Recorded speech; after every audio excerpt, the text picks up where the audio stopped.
hope it's visible. Yeah. So like up till now, you have learned like, if you have a data set, like as Raj talked about a Cypher data set, like if you have a data set of like he had 50,000 images, if I'm not wrong. But that was a data set which was developed by someone. But what if you have your own data set? Like what if in your college you're developing a program like in which you have your own data set for training a model? So I'd be covering that right now. So just for like we have just downloaded the data set thanks to Lawrence Murun and his team for developing this data set. But yeah, like this, the data set that I'm using right now, I've downloaded it, but you can also train your own models like by creating your own data set locally. So for that, firstly, we have to locate our data set where it is stored. Now, in the Google Colab, everything is stored in this TMP folder. But in your own computer or something, like, you can store the folder in the D folder or your C folder, wherever you want it to store, and then just locate where you have stored the data set. Now here we are using a zip file. So first we have to extract the zip file and then use it. But if you don't have a zip file, then directly we can come to this part where we have to. Okay, so first talking about the data set, a data set is going to be classifying and distinguishing between a horse and a human. So for that, we know that we're gonna require training data set and validation data set.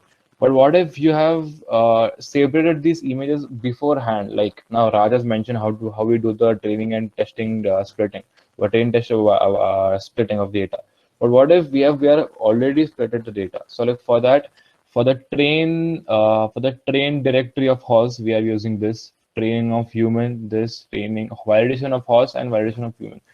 So here we are gonna allocate different variables to all the different paths and then move on. So like now, just to check if you have loaded the file, we have given the right paths to our folders, we can just print the first 10 names of the files in that folder. So like as we can see, we have the host 42-6 PNG for 16.2 PNG. So all of that. So like we can correctly say, okay, we have imported the thing properly. And then now to check if how many images we have. So like we can say there are then we're printing, and then we are using this command to print the number of images in that folder. So now we can say, okay, there are total 500 images for training the horse data set, 527 for human training, 128 for horse validation, and 128 for human validation again. So that's yes, and like and again to show like to visualize key if we are in the right folder, just to see key what actually images we have in the folder. We can again use a library in Python called a matplotlib. So with the help of that, we can display images.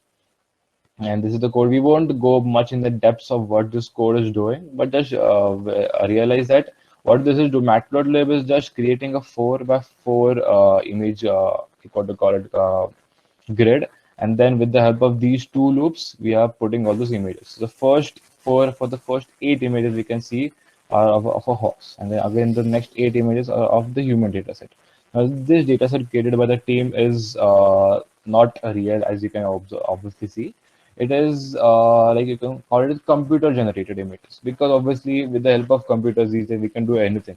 So like also with this we can practically create infinite number of images with the help of this. But we have just downloaded a part of it. We don't want 50,000, 20,000 images to work upon, just for training, just for showing it to you guys.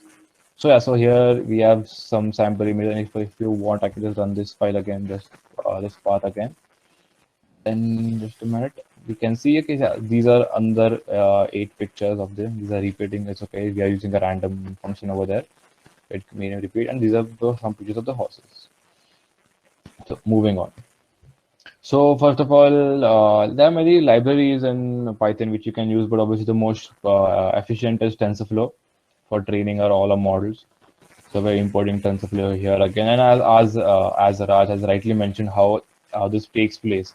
So like yeah, I won't go much into depth, but this is the kernel size for the what do you call it, for the convolution layer, and this is the kernel size for the max pooling layer. And so if you can see, I have 1, 2, 3, 4, 5. I have 5 convolution and max pooling layers. one flattened layer and a one dense layer. Now again, now if you will ask me, okay, now look, we have two class, we have to make classification for two. Like we have a horse and we have a human. So like I guess in the dense layer we should be having two, not one. You're right, but remember one thing: in Python everything starts from zero.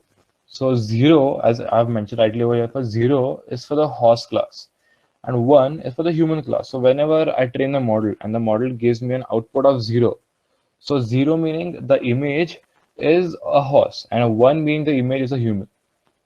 So yeah, so that's why we are using one over here. Again, you can use any activation layer you want, but I preferred sigmoid function. Then again, yes. So like as you remember, you can even remember I talked about the image of a sunflower, and like if it just were a 700 by 700 what you call an image, we would get around 6 lakh parameters, just weights and biases, just when we go to the second layer. Now here the input shape is halved. But even though you can see, even though if we have 300 by 300, we are just getting less than 500 parameters. So like you can see like from 6 lakhs, we are coming down to 500. So you can see how much time we are saving with just with the help of convolutions. And so yeah, so like then we are doing again convolution max pooling, the parameters and the parameters are increasing. Parameters meaning the weights and the biases. Weights are the specific values in the kernel. The parameters are increasing, and yeah, like again, when we flatten out this layer, so when we are again creating the layer into a single dimensional image, then yeah, again we are getting around 16 lakh if I'm not wrong. Yeah, again we are getting 1.6 million parameters finally. But it's okay if we are just training them one time, so that's fine. But if you're 69 for each and every layer, that's going to take a hell of a lot of time. So we're just going to skip it. Then again, okay, then we are going to use our optimizer RMS-prop. RMS-prop is nothing. It just uses gradient descent for calculating for each for every epoch if for the loss for back propagation and all that stuff. And then the loss counting, we are using binary cross entropy. You might recollect that Raj had used categorical cross entropy. The difference is categorical meaning Raj had many different categories, right? He had, I guess, 10 different categories in his Cypher dataset, but I just have two. So the people at TensorFlow have developed a different loss calculator just for a binary data set, and that is binary cross entropy. So that is quite cool. And again, then we have a data preprocessing, and again this is a part. This is something called a data augmentation. Now it might sound a bit weird, but it's quite easy. What are you gonna do is like just for example, I won't go into depth. We're gonna cover it later on. For example, if you take this image, for example, and suppose okay, no, okay. So for example, if you take this image, for example, your data set just has these kind of this horse kind of images, okay, in the data set.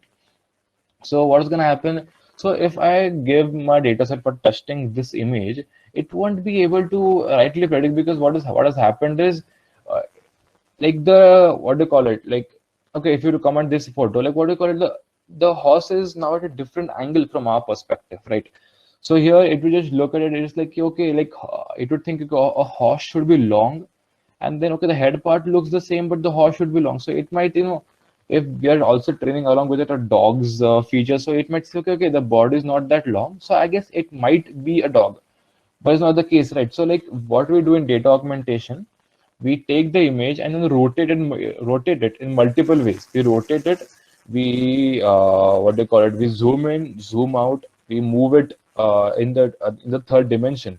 So for example, as I talked over here, that this image of a horse can be converted also into this just by computer work, and then we can train this. So like we can train our model for any angle of a horse.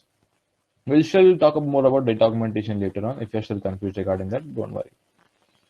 So yeah, so like, and also one more thing to remember, we perform data augmentation just for training and not validation, because we just want our training data set to be varied and not a validation data set. We want the validation data set just to be there as it is.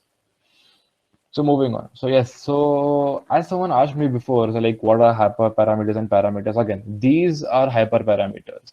This I'm giving steps per epoch. So meaning like per epoch, how many steps should be taken? How many epochs should I be giving? Verbose is just like a way of representing if this should be have an arrow or something. It just visually, it's for the UI. and all the stuff, validation steps. All of this is hyperparameter that the user is telling the model like how many you should be giving. And again, the biases and the weights or the kernels are the parameters which the model itself is deciding for its own. Now, as you can see, I've already executed it before. This does not take that much time because as we don't have 50,000 images as Raj. But yes, so yeah.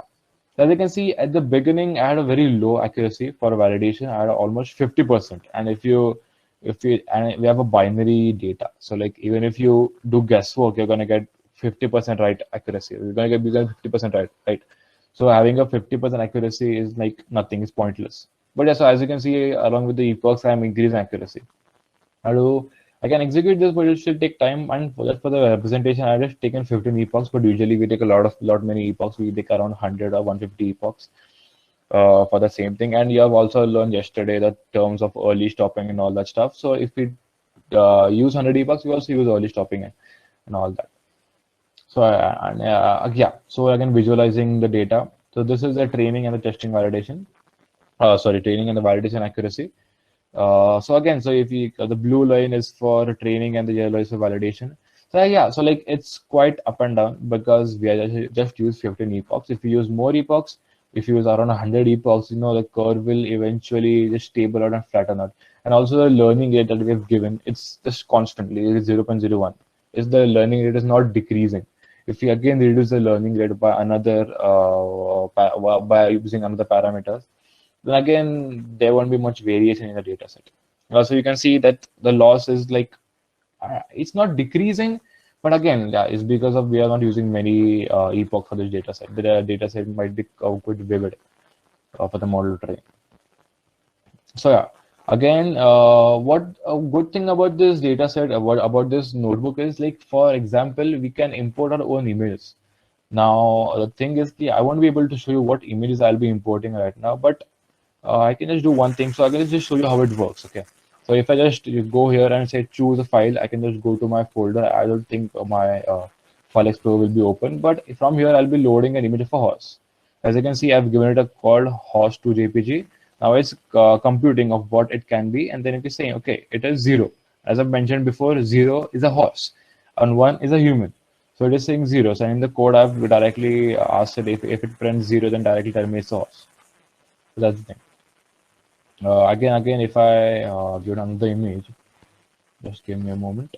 Choose files. If I give it the image of a human, then again it's gonna compute what it can be, and then yeah, it is rightly telling me human. But this might not be the case always. Now, if you just see over here, we have an accuracy of 77%. So every time I give it an image, it might not predict it accurately, but yeah, obviously if you tune the hyperparameters properly, then you might get better results than I am. And yeah, so move on. So like this is a quite a big code. I won't explain you what it is, but I'll actually explain you what it is doing. But this is quite a beautiful representation of how each and every of how features are identified in each and every layer. So if we look at this, this is our first layer after we do max pooling. Okay. So like there's the input image, for example, there's the image of a woman over here, and then after the first conversation in the max pooling, we are getting this. So if we were just visualize this, then you can see, okay, this photo. Okay, let's look at the bright part. The bright part is the activated feature of every image. Okay, so if you look at this image, nothing is quite activated. This nothing. They're giving one dot away, but it doesn't give any information. It might give a information about if she's wearing a hair clip or something.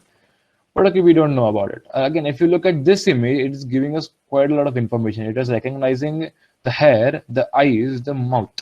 I don't think it's quite visible. I'll just zoom in. Yeah, so the hair, the eyes, and the mouth, it's all recognizing it in the single filter and also the dress. So this is a quite impressive filter that the model has used over here. Then coming to the next, this is identifying the dress quite properly. This is identifying the hair. Again, this is doing nothing. Again, this is identifying the hair, the nose, and the eye, all things again. And this is also a very properly identifying the hair again. And this, I guess, this might be another vertical filters where it's identifying just the sunlight is falling on the body. And so, as you can see, as we move down, like we can now see, the small, the hair, the eyes, and the nose. And if there are more intricate pictures, we will be identifying more intricate features of that specific picture. So, as you would see that as we go down the model tree, you can see now the images of the features that we're extracting are the major features. Now, if you look here, now almost all the features that this model is that these filters are showing are the hair. You can see this is showing hair. This is showing the dress. This is not giving us much information. Again, hair, and again we can come with this particular filter is displaying the dress. This again is showing the dress. So like with the help of this, different filters again will be able to identify different features of the image, and then we can again add it all, then compute it, and then identify a single image, identify different features in a single image. And yeah, that's it from my side.